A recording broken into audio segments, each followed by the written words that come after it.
nagkakamali yung iba, ang hinahanap, pera. Ang unang-unang hanap at priority, pera. Hindi baling mawala ng Diyos, may pera lang sila. Kaya tuloy, may pera sila, wala silang katahimikan.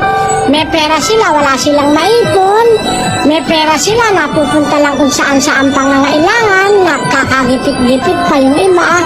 Nalulong sa sugal o sa bisyo, etc. Kasi wala silang Diyos. Ang pangunahin ang Diyos, kasi ang Diyos ang pinanggagalingan ng lahat ng kabutihan sa buhay.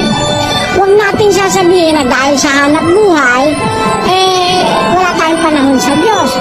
Lalabas, mas mahal mo yung hanap buhay mo kaysa sa nagbibigay sa'yo ng buhay. Ang Diyos ang nagbibigay ng buhay eh.